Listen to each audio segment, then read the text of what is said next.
Hey everyone, welcome to the Clips channel. Did you know this isn't our main channel? Yeah, you should subscribe over and find our main videos and our streams as well. We also have a podcast that you can find wherever podcasts can be found, so explore the internet. See you there. Bounce around the table with like, where do we think we're going from here? Like, I think we're all in agreement. Probably going to do some shard hopping. I think we're off, baby. I think we're I think we're off. I think we're having a little break from Tuli, and I think we're shooting off. How long until, like, what number expansion? You know, how many expansions past Dawn Trail until we end up on a shard and our enemy, like the big bad of the expansion, is just a shard of Asm? I'm letting you know right now, this is what's going to happen. I'm predicting them now. The cup, our key, is the gateway to forming the Azemgers. We are going to have to follow. We have to follow in the footsteps of, because what happened? What happened to SM? Where'd that guy go? What was he doing during the final days? We are going to go on an adventure to learn more about that based on the key we have. But in doing so, this will be next expansion, probably towards the end of the next expansion. We'll discover that the only way to move forward with this adventure is to be a complete Azem, which we can't be. It's impossible. So we need to gather our reflections from the other various places, bring them together for one great adventure. Here's the thing, though. Half of them don't realize they're important. So we're about to tell them the most important people in the universe. And one of those dudes, bet it's going to go to his head. And he's going to leave. We're going to like break up the team after we solve the problem. It's going to be like, awesome, see you guys later. He's going to go back. And because timey is wimey, one more expansion later, we're going to skip time. One more expansion later, that's going to be the bad guy. And just be like, you made me who I am. I am you, bitch. We're going to have to fight that guy. It's going to be amazing. We're going to have to do Azemgers. People are going to like, it's going to be the best thing you've ever seen. Calling it now. You're welcome. You don't have to credit me when this happens. It's just going to happen. Just know it's going to happen. How far does this go? Or is there a separate portal that This opens? is 10 years. This like, is a 10-year arc. This is like, happening. In your moment, is there a separate portal that opens and like 4 Grahas walk through it, and then there's a Y'shtola portal over here and like 7 Y'shtolas, and like, is it all? The only way that works is if we leave those characters long enough for them to show up and it mean to something. You know what I mean? Like if they're there with us constantly, we just gotta, it's okay to let some of our characters chill.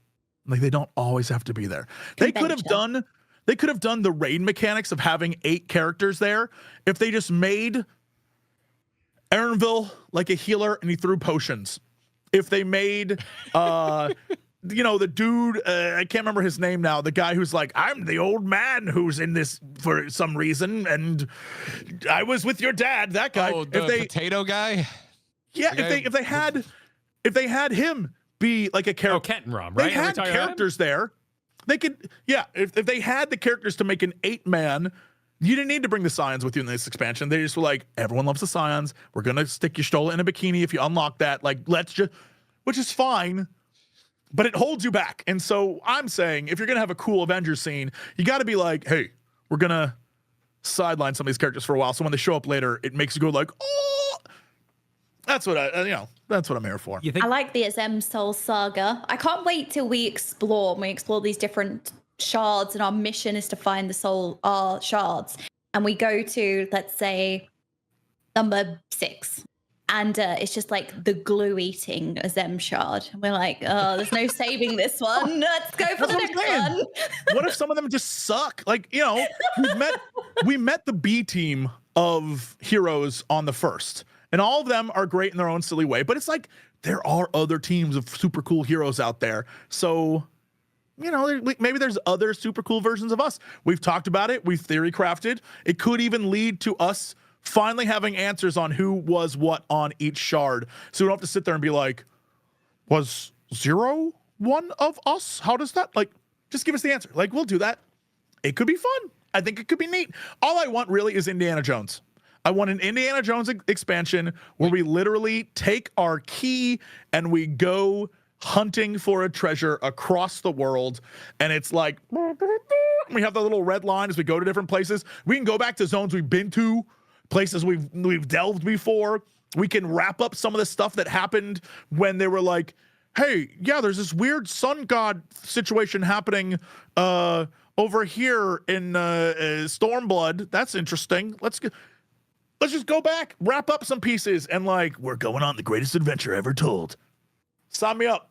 Sign me up. Oh, go back to Amarat, see what doors it opens. Yeah, just get weird. Do you think they can control themselves? Because once you start down the collect items path, forever will it dominate your destiny. The collect items through line is a strong one in a lot of properties. Well, I mean, we found his hourglass key thing. Now we got to find his pocket watch and Azem's hat and collect the stuff.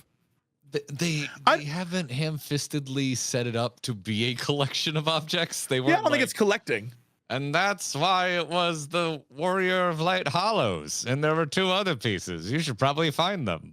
I think we have we collected the thing that will lead us, our compass, our like Jack Sparrow compass that points to what we want kind of vibe. We have that. The thing is, there's going to be trials and things that we would have to go through. Because I 100%, obviously, I'm just riffing and this is nonsense, but it 100% is going to be, we're following down this path of an Azem storyline. It is us now. And I'm here for it. I want to know more about who we were as a person. We don't need it to be about the Ascians or the Ancients. Literally about this one figure who was who we are supposed to live up to. And who Emmett was like, literally like, yo, you got that symbol, you got that seat. I hold you accountable for like being that guy. And so finding out who that guy was, I think would be super interesting, especially if that person is not necessarily the person that we think they should be. Right? Like if it's a little more in depth and like, why wasn't that character around or available during the literal end of the world? What happened there? What was going on? There's a lot of threads to pull. I think it'd be interesting. Do I think it should really be the entirety of a 10-year arc? Probably not. But I'm here for it if it is. It'd be ridiculous. Across, many smaller stories. No. I love it. Does anyone think Jesse's completely off base and has a very different idea of where we're heading? No, I think the Azem focus is really good because also we took such a mentor role in Dawn Trail. I know people are saying, oh, we've kind of taken a back seat. We're not the main character anymore, what Clemat is. But I think the way that we were presented a lot through Dawn Trail was in that mentor role. And we were asked for advice. We brought in our previous knowledge. So I think we are naturally ascending into that position. So I think I like it.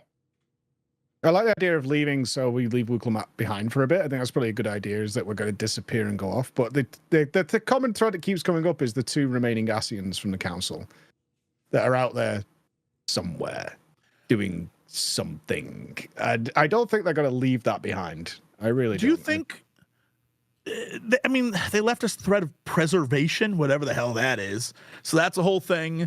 They keep being like, again, minor spoilers for the grinding gears, boys, but there's definitely a through line in the trials, the raid, whatever it is, that's like, who's the boss? I mean, there's a lot of, you're absolutely right, there's a lot of things they can pull on, but the question is, will they do it so soon? Like, we just got done saying we've defeated the Ascians, and to have them just show up and be like, hey, I run a casino/gambling establishment where people fight. Like, I don't think that's true, but I like your idea of we're going to the shards, right? Because that's where this is all pointing. And if that doesn't happen, it's the biggest red herring of all time, given everything that's happened over the last 3 expansions, right? And having the key, and what it does, and what we did with Zero Golbez, right? It's all pointing to that. Mm-hmm. Is going there and encountering people, and maybe like, oh, maybe we have some sort of detector, or you have a higher ether count. Okay, you've got something inside you that you're a part of one of the council. Maybe you're Elidibus or whatever. Blah blah blah.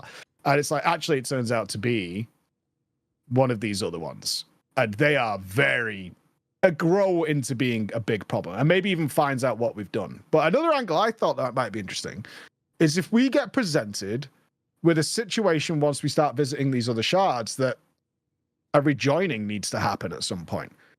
Given what we've done in the past, that there's a situation now, we can now see the effects and things that have happened across all the shards. There's actually a bigger problem that is cured by a rejoining. And then we have a moral situation or a different way of having to solve that possibility. We're presented with the same situation for different reasons that they were dealt with in the past, then we stopped happening.